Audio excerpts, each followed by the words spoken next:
Hello दोस्तों, beginners point में आपका स्वागत है। और अभी हम कर रहे हैं करंट अफेयर्स जो है 20 से लेकर 24 तक की। जर्मन चांसलर ओलेफ स्कोलिज की 24-26 अक्टूबर की भारत यात्रा। जर्मन के चांसलर ओलेफ स्कोलिज 7वें अंतर सरकारी परामर्श के लिए प्रधानमंत्री मोदी के निमंत्रण पर 2 दिवसीय भारत यात्रा पर आएंगे। चांसलर 24 अक्टूबर की रात को दिल्ली पहुंचेंगे और 25 अक्टूबर को पीएम मोदी से प्रधानमंत्री के आधिकारिक आवास 7 लोक कल्याण मार्ग पर मुलाकात करेंगे। इसके बाद दोनों नेता होटल ताज पैलेस में जर्मन बिजनेस 2024 के 18वें एशिया प्रशांत सम्मेलन का उद्घाटन करेंगे।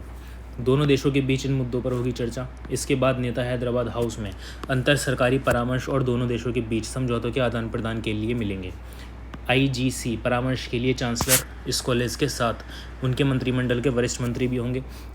आईजीसी एक संपूर्ण सरकारी ढांचा है जिसके तहत दोनों पक्षों के मंत्री अपनी अपनी जिम्मेदारी के क्षेत्रों में चर्चा करते हैं। दोनों नेता सुरक्षा और रक्षा सहयोग बढ़ाने, प्रतिभा की गतिशीलता के लिए अधिक अवसर, गहन आर्थिक सहयोग, हरित और सतत विकास साझेदारी और उभरती और रणनीतिक प्रौद्योगिकियों के क्षेत्र में सहयोग पर विचार विमर्श करने के लिए बातचीत करेंगे। पीएम मोदी ने चीनी राष्ट्रपति शी जिनपिंग से मुलाकात की। संवाद और सहयोग बढ़ाने पर चर्चा हुई। पीएम मोदी ने बुधवार को रूसी शहर काजान में ब्रिक्स शिखर सम्मेलन से इत्र चीनी राष्ट्रपति शी जिनपिंग से मुलाकात की। यह बैठक 5 वर्षों में दोनों नेताओं के बीच पहली औपचारिक बातचीत है और दोनों देशों के बीच पूर्वी लद्दाख में वास्तविक नियंत्रण रेखा LAC पर नियमित गश्त फिर से शुरू करने के समझौते पर पहुंचने के बाद हुई है। इस दौरान चीनी राष्ट्रपति शी जिनपिंग ने कहा कि दोनों देशों को संवाद और सहयोग बढ़ाना चाहिए और मतभेदों को प्रभावी ढंग से सुलझाना चाहिए। चीनी राष्ट्रपति शी जिनपिंग के साथ पीएम मोदी की आखिरी औपचारिक द्विपक्षीय मुलाकात अक्टूबर 2019 में तमिलनाडु के महाबलीपुरम में जून 2020 में गलवान में हुई झड़पों से महीनों पहले हुई थी, जिसके बाद सैन्य गतिरोध पैदा हो गया था। दोनों नेताओं ने 2022 में इंडोनेशिया के बाली में G20 की बैठक और फिर दक्षिण अफ्रीका के जोहान्सबर्ग 2023 में संक्षिप्त मुलाकात की। भारत का डेडिकेटेड फ्रंट कॉरिडोर देश की GDP को दे रहा गति, ऑस्ट्रेलियाई विश्वविद्यालय ने अध्ययन में किया दावा। दुनिया के कई देश वैश्विक चुनौतियों के हो रहे प्रभाव का सामना कर रहे हैं। ऐसे में भारतीय अर्थव्यवस्था और GDP का ग्राफ लगातार आगे बढ़ रहा है। इसे लेकर ऑस्ट्रेलिया के न्यू साउथ वेल्स विश्वविद्यालय ने अपने एक अध्ययन में दावा किया है कि भारत का डेडिकेटेड फ्रंट कॉरिडोर देश की GDP को गति दे रहा है और उद्योगों एवं उपभोक्ताओं को लाभ पहुंचा रहा है। DFC माल परिवहन लागत को कम कर हर स्टेक होल्डर को लाभ पहुंचा रहा है।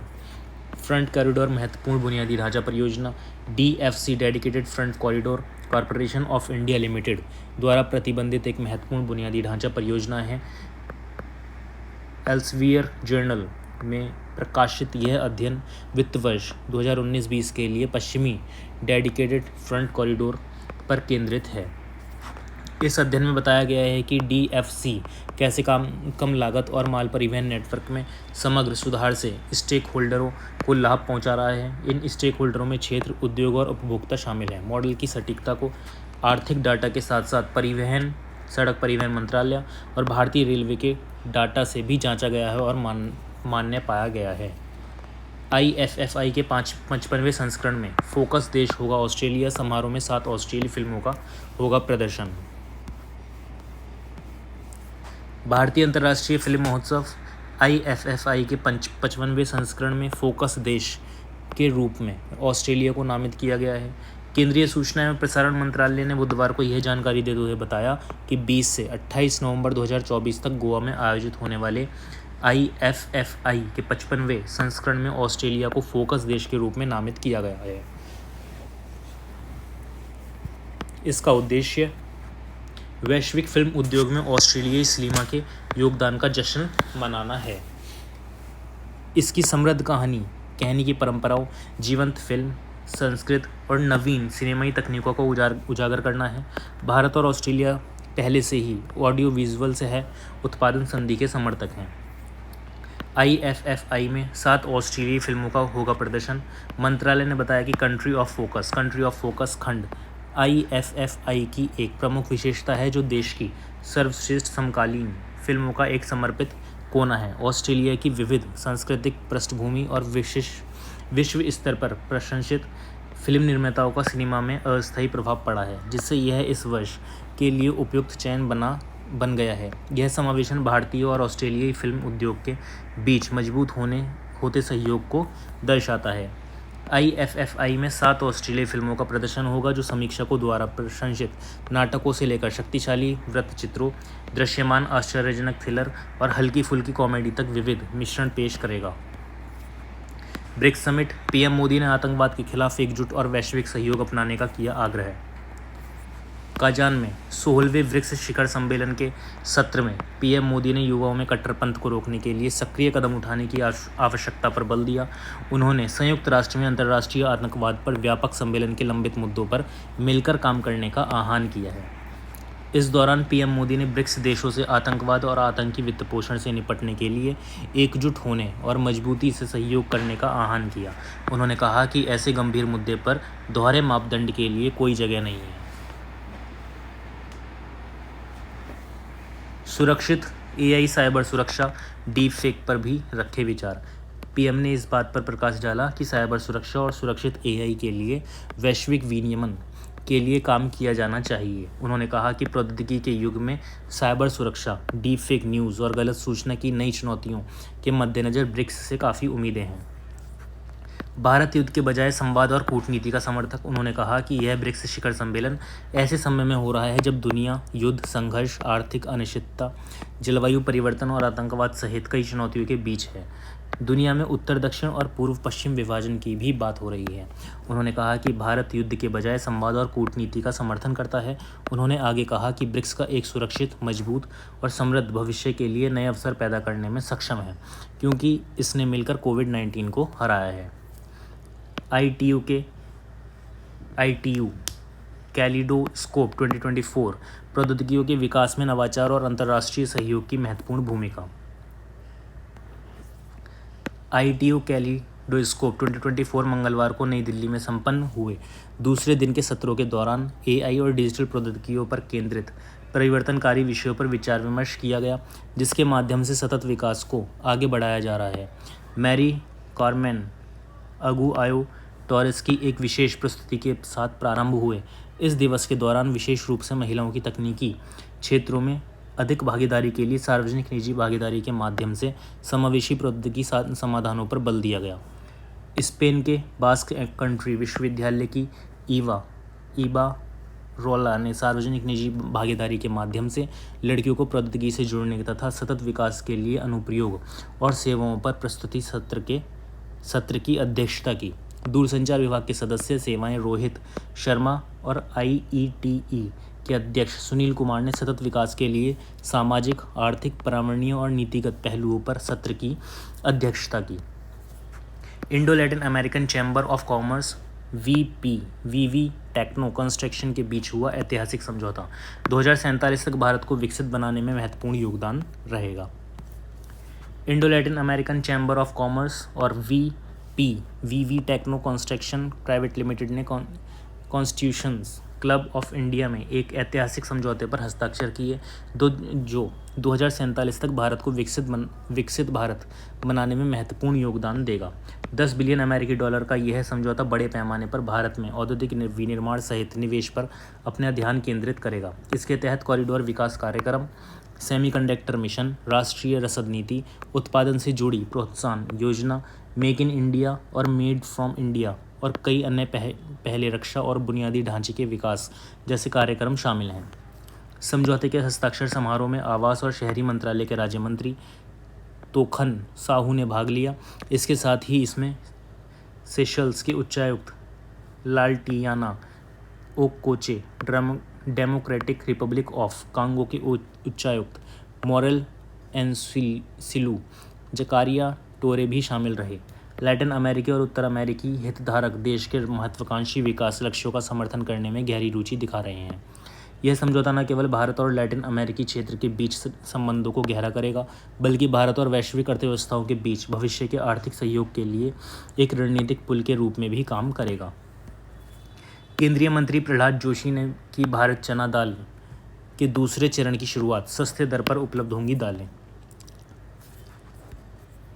केंद्रीय उपभोक्ता मंत्री प्रहलाद जोशी ने आवश्यक खाद्य वस्तुओं की सस्ते दर पर उपलब्ध सुनिश्चित करने के लिए दिल्ली एनसीआर में मोबाइल वैन को हरी झंडी दिखाकर भारत चना दाल के दूसरे चरण का शुभारंभ किया। दूसरे चरण के तहत सरकार 3 लाख टन चना स्टॉक उपभोक्ताओं को आपूर्ति करवा रही है, जिसमें चना दाल की खुदरा कीमत 70 रुपये प्रति किलो और चना साबुत 58 प्रति किलो पर उपलब्ध होगी।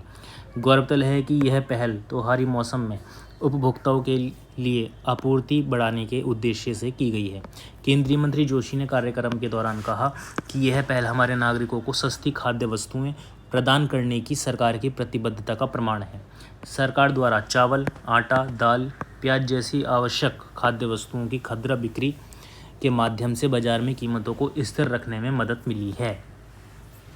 राइस एक्सपोर्ट बढ़ाने के लिए केंद्र सरकार ने किया फैसला, उसना चावल से हटाई एक्सपोर्ट ड्यूटी। केंद्र सरकार ने चावल के निर्यात को बढ़ावा देने के लिए एक अहम फैसला लिया है। दरअसल सरकार ने उसना चावल यानी उबले चावल पर लगने वाली एक्सपोर्ट ड्यूटी को ख़त्म कर दिया है। जी हाँ, पिछले सप्ताह ही हाई लेवल मिनिस्ट्रियल पैनल ने इस आक्षेप का निर्णय लिया था। केंद्र की ओर से नोटिफिकेशन जारी भी कर दिया गया है। वहीं अब इस संबंध में केंद्र की ओर से अधिसूचना भी जारी कर दी गई है। चावल के निर्यात को बढ़ावा देने के लिए पिछले महीने ही उसना चावल पर लगने वाली एक्सपोर्ट ड्यूटी को 20% से घटाकर 10% कर दिया गया था। लेकिन अंतर्राष्ट्रीय बाजार में चावल की कीमत में आई गिरावट और देश में पहले से मौजूद चावल के पर्याप्त भंडार को देखते हुए सरकार ने उसना चावल पर लगने वाली एक्सपोर्ट ड्यूटी को पूरी तरह से ख़त्म कर दिया है। IMF ने भारत की GDP वृद्धि दर को 7% पर बरकरार रखी, वैश्विक जोखिमों की चेतावनी। अंतर्राष्ट्रीय मुद्रा कोष IMF ने मंगलवार को जारी रिपोर्ट में भारत के लिए वित्तीय वर्ष 24-25 की GDP वृद्धि दर का अनुमान 7% बनाए रखा है। हालांकि IMF ने वैश्विक जोखिमों, विशेषकर वैश्विक रणनीति और आर्थिक अनिश्चितताओं के बारे में चेतावनी दी है, जो भविष्य की संभावनाओं पर असर डाल सकते हैं। IMF की नवीनतम वैश्विक आर्थिक आउटलुक WEO जारी रिपोर्ट में कहा गया है कि वित्तीय वर्ष 25-26 में भारत की वृद्धि दर 6.5% तक धीमी हो सकती है। यह 2023 में दर्ज की गई 8.2% की वृद्धि दर से कम है। यह अनुमान भारत की मजबूत आर्थिक रिकवरी को दर्शाता है, लेकिन यह भी संकेत है कि महामारी के समय की मांग की सीमा अब समाप्त हो रही है। वैश्विक स्तर पर IMF ने 2024 और 25 दोनों के लिए वैश्विक वृद्धि दर को 3.2% पर स्थिर रखा है। हालांकि संस्था ने बढ़ते जियोपॉलिटिक्स जोखिमों, ऋण के बढ़ते बोझ और संभावित बाजार के अस्थिरता के कारण कमजोर मध्यम अवधि की वृद्धि जैसी चुनौतियों की चेतावनी दी है। IMF ने विशेष रूप से मिडिल ईस्ट में बढ़ते तनावों पर चिंता जताई है। संस्था ने कहा है कि यह संघर्ष वस्तुओं की कीमतों, खासकर तेल की कीमतों में इजाफा कर सकता है, जिससे वैश्विक बाजारों पर बुरा असर डाल सकता है। NESTS ने अमेज़न फ्यूचर इंजीनियरिंग प्रोग्राम के तीसरे चरण का किया शुभारंभ।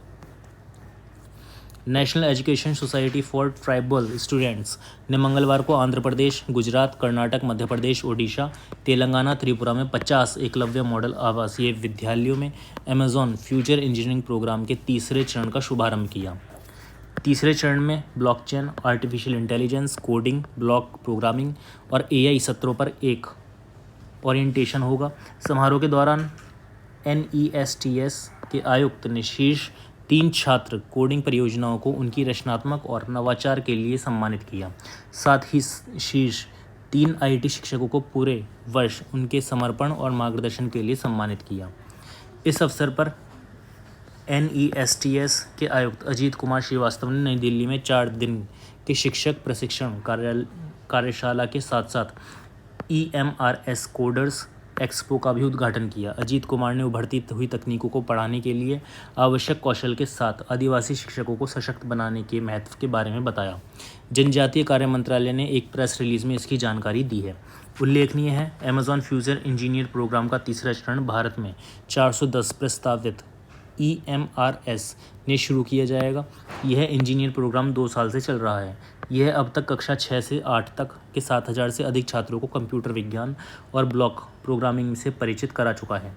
इसमें पिछले चरणों में 50 से अधिक शिक्षकों को प्रशिक्षित किया गया है।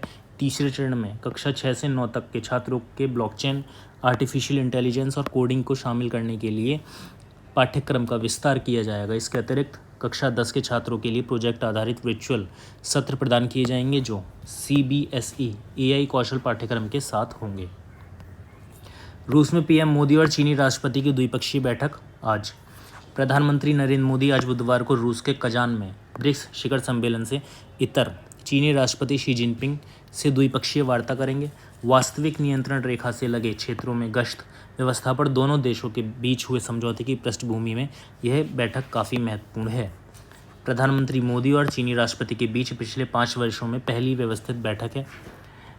इससे एक दिन पहले ही रूसी राष्ट्रपति व्लादिमीर पुतिन के साथ द्विपक्षीय बैठक भी होनी है। भारत के साथ द्विपक्षीय बैठक के दौरान राष्ट्रपति पुतिन का बयान, हमारे बीच ऐसे संबंध किसी अनुवाद की आवश्यकता नहीं है। ब्रिक्स शिखर सम्मेलन पर गए पीएम मोदी ने रूस के राष्ट्रपति के साथ द्विपक्षीय बैठक की। इस दौरान भारत और रूस के बीच घनिष्ठ संबंधों और पीएम मोदी के साथ अपने व्यक्तिगत तालमेल को दर्शाते हुए रूसी राष्ट्रपति व्लादिमीर पुतिन ने मजाकिया अंदाज में कहा कि उनके बीच ऐसा रिश्ता है कि पीएम मोदी को अनुवादक की आवश्यकता नहीं होगी। राष्ट्रपति पुतिन ने मुस्कुराते हुए कहा कि हमारे बीच ऐसा रिश्ता है कि मुझे लगा कि आपको किसी अनुवाद की आवश्यकता नहीं है। राष्ट्रपति पुतिन द्वारा रूसी भाषा में की गई टिप्पणियों का हिंदी अनुवाद सुनकर पीएम मोदी भी प्रशंसापूर्वक मुस्कुराए। रूसी राष्ट्रपति ने इस साल जुलाई में मॉस्को में आयोजित भारत रूस वार्षिक शिखर सम्मेलन के दौरान अपनी बैठक को भी याद किया। पीएम के कजान पहुंचने पर पुतिन ने जताई खुशी। रूसी राष्ट्रपति ने कहा, मुझे याद है कि जुलाई में हमारी मुलाकात हुई थी और कई मुद्दों पर हमारी अच्छी चर्चा भी हुई थी। हमने कई बार टेलीफोन पर भी बात की थी। कजान आने का निमंत्रण स्वीकार करने के लिए मैं आपका बहुत आभारी हूँ। आज हम ब्रिक्स शिखर सम्मेलन के उद्घाटन समारोह में भाग लेंगे और उसके बाद रात्रि भोज करेंगे। आज अन्य नेताओं के साथ आगामी ब्रिक्स शिखर सम्मेलन के दौरान हमें कुछ बहुत महत्वपूर्ण निर्णय लेने चाहिए। BSNL ने बदला अपना लोगो और स्लोगन, ग्राहकों की संख्या 1 करोड़ 80 लाख। सार्वजनिक क्षेत्र की दूरसंचार कंपनी BSNL ने अपना नया लोगो और स्लोगन लॉन्च किया है। संचार मंत्री ज्योतिरादित्य सिंधिया ने मंगलवार को BSNL मुख्यालय नई दिल्ली में नए लोगो का अनावरण किया। इस अवसर पर उन्होंने कहा कि BSNL का नए लोगो विकास और पहुंच और विश्वास का प्रतीक है। ग्राहकों की संख्या 1 करोड़ 80 लाख। BSNL के नए लोगों के अनावरण और 7 नई सेवाओं के शुभारंभ के अवसर पर अपने संबोधन में केंद्रीय मंत्री सिंधिया ने कहा, यह भारत को सुरक्षित, किफ़ायती, विश्वसनीय तरीके से जोड़ने के हमारे अटूट मिशन को दर्शाता है। उन्होंने कहा कि भारत संचार निगम लिमिटेड 4G नेटवर्क की शुरुआत के बाद से ग्राहकों की संख्या पिछले 6 महीने में 75 लाख से बढ़कर 1 करोड़ 80 लाख हो गई है। नया लोगो कौन सा है? ये वाला। सीतारमण ने सिटी बैंक की CEO से भारत में बैंकिंग प्रणाली के भविष्य पर चर्चा की। केंद्रीय वित्त मंत्री एवं वित्त एवं कॉरपोरेट मामलों की मंत्री निर्मला सीतारमण ने यहां सिटी बैंक की मुख्य कार्यपालक अधिकारी CEO जैन फ्रेजर से मुलाकात की। इस दौरान उन्होंने दशकीय सुधारों तथा भारत के भविष्य के मद्देनज़र बैंकिंग क्षेत्र पर चर्चा की। वित्त मंत्रालय ने मंगलवार को एक बयान में कहा कि केंद्रीय वित्त और कॉरपोरेट मामलों की मंत्री सोमवार को अमेरिका के न्यूयॉर्क में सिटी बैंक की CEO जैन फ्रेजर से मुलाकात की। इस मुलाकात के दौरान दोनों ने कृषि और शहरी विकास जैसे महत्वपूर्ण क्षेत्रों में आर्टिफिशियल इंटेलिजेंस AI के उपयोग के साथ साथ भारत के तेज़ी से बढ़ते फार्मास्यूटिकल्स क्षेत्र और दुनिया के लिए केंद्र के बारे में चर्चा की। इसके साथ ही सीतारमण ने दशकीय सुधारों और भारत के भविष्य के रास्ते के मद्देनज़र भारत के बैंकिंग क्षेत्र पर चर्चा की। फ्रेजर ने भारत के डिजिटल भुगतान परिवर्तन के लिए सूक्ष्म, लघु एवं मध्यम उद्यम मंत्रालय के इर्द गिर्द एक पारिस्थितिकी तंत्र बनाने के लिए भारत के महत्वपूर्ण सुधारों की सराहना की। उन्होंने इस मुलाकात के दौरान कहा कि MSME को आपूर्ति क्षेत्र पर चर्चा की है। भारत ने लॉन्च की चौथी परमाणु पनडुब्बी S4 एक साथ 8 मिसाइलें दागने में सक्षम है। कुछ इस तरीके की ये है पनडुब्बी। भारत के विशाखापट्टनम के शिप बिल्डिंग सेंटर से अरिहंत श्रेणी की चौथी परमाणु पनडुब्बी S4 लॉन्च की गई है। परमाणु पनडुब्बी S4 3500 किलोमीटर रेंज में एक साथ 8 के 4 बैलिस्टिक मिसाइल दागने में सक्षम है। एक साथ 8 K4 बैलिस्टिक मिसाइल। अरिहंत श्रेणी की 6 पनडुब्बियां रूस की मदद से बनाई जा रही हैं। आपको बता दें कि पनडुब्बी S4 की लॉन्चिंग को गोपनीय रखा गया था। तीसरी पनडुब्बी को भी गुपचुप तरीके से जनवरी 2022 में लॉन्च किया गया था। वहीं इसी श्रेणी की 2 बैलिस्टिक परमाणु पनडुब्बी नौसेना के बेड़े में शामिल की जा चुकी हैं। 16 अक्टूबर को हुई थी चौथी परमाणु पनडुब्बी की लॉन्चिंग। कनाडा के साथ कूटनीतिक विवाद के बीच भारत ने अपने शत्रुओं के खिलाफ अपनी परमाणु प्रतिरोधक क्षमता को मजबूत करने के लिए विशाखापट्टनम के शिप बिल्डिंग सेंटर में चुपचाप अपनी चौथी परमाणु ऊर्जा संचालित बैलिस्टिक मिसाइल पनडुब्बी का प्रक्षेपण किया है। यह 3500 किलोमीटर रेंज के K4 परमाणु बैलिस्टिक मिसाइलों से लैस है। रक्षा मंत्री राजनाथ सिंह ने 15 अक्टूबर को तेलंगाना के विकाराबाद में नौसेना के VLF रेडार स्टेशन की नींव रखी थी, जिसके एक दिन बाद 16 अक्टूबर को चौथी परमाणु पनडुब्बी की लॉन्चिंग हुई है। इसमें 75% स्वदेशी सामग्री है, जिसे वर्टिकल लॉन्चिंग सिस्टम के जरिए दागा जा सकता है। INS अरिहंत और INS अरिघाट पहले से ही गहरे समुद्र में गश्त कर रही हैं। 2026 राष्ट्रमंडल खेलों से हटाए गए हॉकी, निशानेबाज, क्रिकेट, बैडमिंटन और कुश्ती। हिंदुस्तान समाचार के हिसाब से ग्लासगो में होने वाले राष्ट्रमंडल खेल 2026 में हॉकी, बैडमिंटन, कुश्ती, क्रिकेट और निशानेबाजी जैसे प्रमुख खेलों को हटा दिया गया है। राष्ट्रमंडल खेल महासंघ CGF ने मंगलवार को आयोजन को बजट के अनुकूल बनाए रखने के लिए 10 विषयों की एक संक्षिप्त सूची का अनावरण किया। लागत को सीमित करने और लॉजिस्टिक्स को सुव्यवस्थित करने के लिए टेबल टेनिस, स्क्वैश और ट्रायथलॉन को भी हटा दिया गया है। ग्लासगो में केवल 4 स्थान ही पूरे राष्ट्रमंडल खेलों की मेजबानी करेंगे। 2022 बर्मिंघम संस्करण की तुलना में इस बार कुल 9 खेल कम होंगे। 2014 संस्करण के बाद 12 साल बाद ग्लासगो राष्ट्रमंडल खेलों की मेजबानी करेगा। मेगा इवेंट के 23वें संस्करण का आयोजन 23 जुलाई से 2 अगस्त तक होगा। CGF ने एक बयान में कहा कि खेल कार्यक्रम में एथलेटिक्स और para athletics, track and field, तैराकी और पैरा तैराकी, कलात्मक जिम्नास्टिक, ट्रैक साइकिलिंग और पैरा ट्रैक साइकिलिंग, नेटबॉल, भारोत्तोलन और पैरा पावरलिफ्टिंग, मुक्केबाजी, जूडो, बाउल्स, पैरा बाउल्स और 3x3 बास्केटबॉल और 3x3 व्हीलचेयर बास्केटबॉल शामिल होंगे। 16वें ब्रिक्स शिखर सम्मेलन में भाग लेने प्रधानमंत्री मोदी रूस के कजान पहुंचे। शाम को शुरू होगा सम्मेलन। ये पूरा पढ़ ही चुके हैं। क्वाड देशों ने क्वाड साइबर चैलेंज को जारी रखने की घोषणा की। संयुक्त राज्य अमेरिका, ऑस्ट्रेलिया, जापान की सरकारों ने क्वाड साइबर चैलेंज 2024 को जारी रखने की घोषणा की है। इसका मकसद साइबर परिवेशी तंत्र को मजबूत करना, सार्वजनिक संसाधनों को बढ़ावा देने के साथ साथ साइबर सुरक्षा जागरूकता को बढ़ाना है। क्वाड देशों ने संयुक्त वक्तव्य ज्वाइंट स्टेटमेंट में कहा कि इस वर्ष की चुनौती का विषय साइबर सुरक्षा शिक्षा को बढ़ावा देना के साथ मजबूत कार्यबल का निर्माण करना है। 21 अक्टूबर को क्वाड देशों के संयुक्त वक्तव्य को जारी किया। US डिपार्टमेंट ऑफ स्टेट की वेबसाइट के अनुसार 21 अक्टूबर को क्वाड देशों के संयुक्त वक्तव्य को जारी किया है।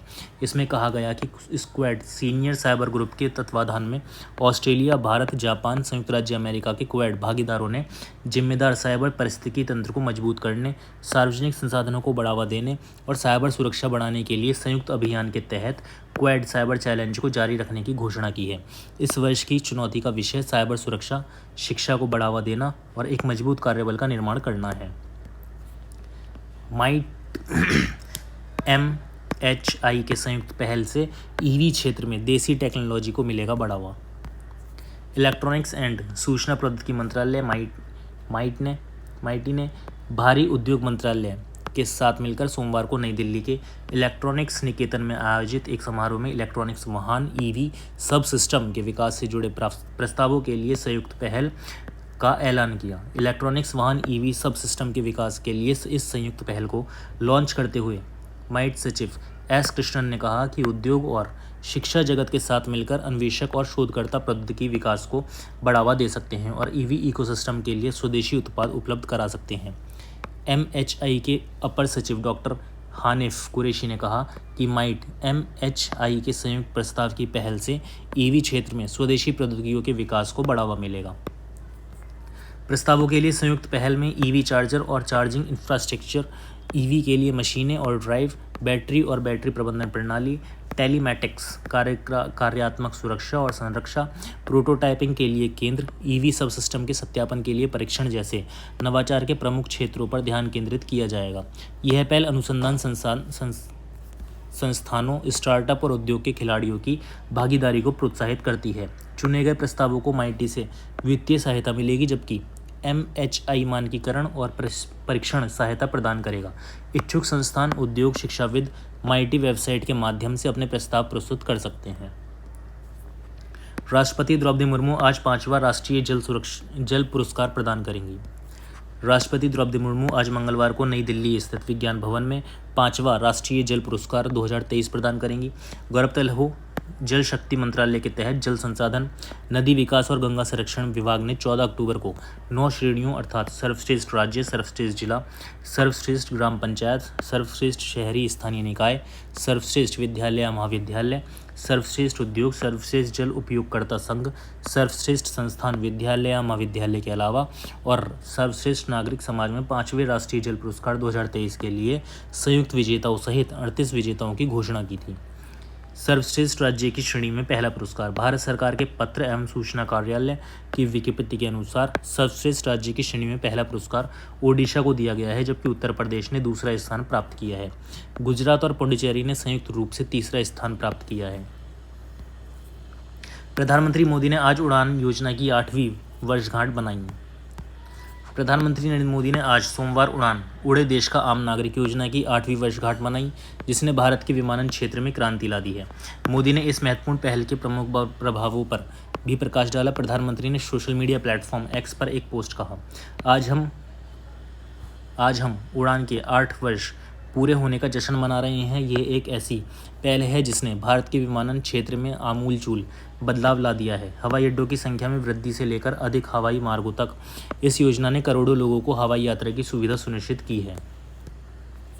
भारत और चीन के बीच LAC पर पेट्रोलिंग को लेकर बनी सहमति। भारत और चीन के बीच लद्दाख के नज़दीक वास्तविक नियंत्रण रेखा LAC पर 2020 में पैदा हुई सैन्य तनातनी का अब समाधान हो गया है। दोनों देशों के बीच राजनयिक और सैन्य स्तर पर हुई चर्चाओं के बाद सैन्य गश्त को लेकर सहमति बन गई है, जिसके बाद अब दोनों ओर से अग्रिम तैनाती खत्म होगी। विदेशी सचिव विक्रम मिस्री ने सोमवार को प्रधानमंत्री नरेंद्र मोदी की ब्रिक्स यात्रा से पूर्व आयोजित पत्रकार वार्ता में इसकी जानकारी दी। उन्होंने कहा कि पिछले कई हफ्तों में हुई चर्चा के परिणामस्वरूप भारत चीन सीमा क्षेत्र में वास्तविक नियंत्रण रेखा पर गश्त व्यवस्था एक सहमति बनी है। इससे अग्रिम तैनाती खत्म होगी और अंततः 2020 में इन क्षेत्रों में उठे मुद्दे का एक समाधान निकाला जा रहा है। नोबेल पुरस्कार विजेता पॉल माइकल रोमर ने भारत की डिजिटल क्रांति की प्रशंसा की, कहा समाज के सभी वर्गों को लाभ होगा। नोबेल पुरस्कार विजेता प्रोफेसर पॉल माइकल रोमर ने अपनी भारत यात्रा के दौरान देश की डिजिटल क्रांति की जमकर प्रशंसा की तथा नागरिकों के जीवन में बदलाव लाने में सरकार की महत्वपूर्ण भूमिका को स्वीकार किया। उन्होंने कहा कि भारत की डिजिटल क्रांति यात्रा काफ़ी दिलचस्प है। भारत ने डिजिटल क्रांति से समाज के सभी वर्गों को लाभ पहुंचाया है। भारत की डिजिटल क्रांति बेहद प्रेरणादायक है। प्रोफेसर रोमर ने कहा कि भारत की डिजिटल क्रांति बेहद प्रेरणादायक है और इसने वैश्विक शक्तियों के लिए एक नया मानक स्थापित किया है। माइकल रोमर ने कहा कि विशेष रूप से आर्थिक विषमताओं को दूर करने और समाज के सभी वर्गों को लाभ पहुंचाने की इसकी क्षमता के मामले में डिजिटल नवाचार के प्रति भारत का दृष्टिकोण विश्व स्तर पर अलग है। ठीक है, इसी के साथ करंट अफेयर्स हो जाती है समाप्त। धन्यवाद।